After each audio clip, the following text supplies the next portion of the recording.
નેતાઓ ખર્ચથી આ બધો હિસાબ કરતા હોય છે, કારણ કે તેમના માટે સત્તા મહત્ત્વની હોય છે. પણ ઈવીએમ ઇલેક્શન કમિશન એ જનતાના હિતમાં હંમેશા રહેતું હોય છે. અમે તમને ખર્ચની વિગતો આપી, પરંતુ ખર્ચ કરવા માટે ભંડોળ ક્યાંથી આવે છે? બીજેપી સરકાર એના માટે ઇલેક્ટોરલ બોન્ડની સિસ્ટમ લાવી, જો કે સુપ્રીમ કોર્ટે એને રદ કરી દીધી છે. આ સિસ્ટમ મારફત કોને કેટલું ડોનેશન મળ્યું હતું એના પર પણ એક નજર કરી લઈએ. કારણ કે જોડી ભરાય તો એ જોડીમાંથી જે રૂપિયા મળે એ મતદાર સુધી પહોંચે. મતદારને લોભાવવા માટે ચા પણ પીવડાવવી પડે, પાણીની બોટલ પણ આપવી પડે, ભૂખ લાગી હોય તો વેજ બિરયાની પણ આપવી પડે, અને ઓછી ભૂખ લાગી હોય તો પૌવાથી પણ ચલાવી લેવાય. પણ આ મતદારનું મૂળ છે, એને પારખવા માટે બધું જાણવું જરૂરી છે. અને એટલે જ આ હિસાબના ગણિતમાં પડીએ તો ખ્યાલ આવે કે ક્યાં રહી જઈએ તો મતદારોની બાદબાકી થાય, ક્યાં છવાઈ જઈએ તો મતદારોનો આપણને ફાયદો થાય. નહીં તો મતદાર છે, મતદારનું મન અડધી રાત્રે પણ બદલાઈ જાય, વહેલી સવારે પણ બદલાઈ જાય, અને બપોર સુધીમાં જ્યારે ચૂંટણી પંચે જાહેર કર્યું હોય કે 5 વાગે મતદાન પૂરું થવાનું છે ત્યાં સુધીમાં પણ બદલાઈ જાય. પણ આ બધો આધાર એ નેતા પર હોય છે. બીજેપીએ 10,122 કરોડનું ભંડોળ મળ્યું, અને આ બીજેપીને ભંડોળ મળ્યું તેના આ સત્તાવાર આંકડા છે. જ્યારે કોંગ્રેસને 1,547 કરોડનું ભંડોળ મળ્યું. કોંગ્રેસે સવાલ ઉઠાવ્યા કે બીજેપીને આટલા કરોડનું ભંડોળ મળ્યું તો અમને આટલા કરોડનું ભંડોળ કેમ? કોંગ્રેસનો આરોપ હતો કે તેમના એકાઉન્ટ ફ્રીઝ કરી દેવામાં આવ્યા છે. હવે જ્યારે વાત સત્તાની હોય એટલે દરેક રાજકીય પક્ષો પોતપોતાની રીતે આરોપ પ્રત્યારોપ લગાવતા હોય છે. પણ આ તમામ ઘટનાક્રમ પણ નિષ્પક્ષ રીતે ચૂંટણી પંચ નજર રાખતું હોય છે. એટલે એને એટલા જ માટે તમામ ખર્ચની વિગત હોય કે ઉમેદવારના કોઈ પણ અંગત માહિતી ઇલેક્શન કમિશનમાં સબમિટ કરાવવાની રહેતી હોય છે.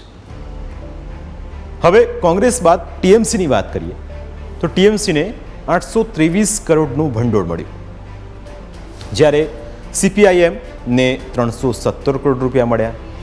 જેમ જેમ પાર્ટીઓ નાની તેમ તેમ તેનું ભંડોળ ઓછું.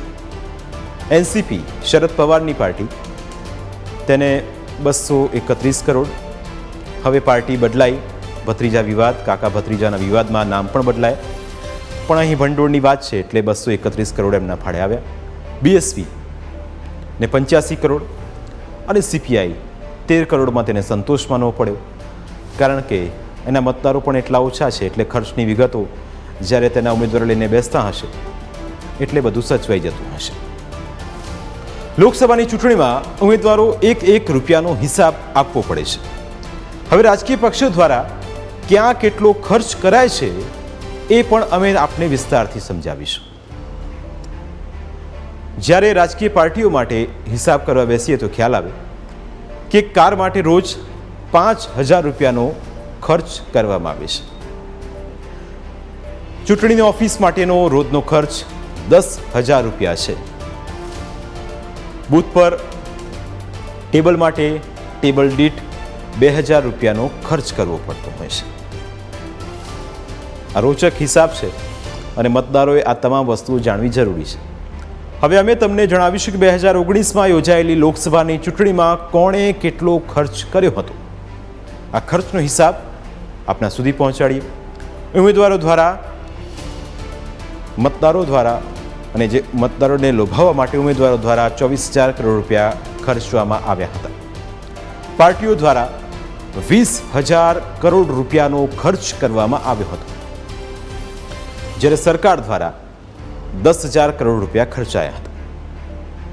લોકસભાની ચૂંટણીમાં સ્વાભાવિક રીતે ઉમેદવારો અને પાર્ટીઓએ વોટ મેળવવા માટે નોટ તો ખર્ચવી જ પડે છે, કારણ કે સવાલ વોટનો છે અને એમાં નોટ આવે અને નોટ ખર્ચવી પણ પડે, કારણ કે ખર્ચનો હિસાબ તો જનતા પણ જાણે છે, મતદાતા પણ જાણે છે, અને સાંસદોના કામનો હિસાબ પણ આ મતદાતા જાણતા હોય છે.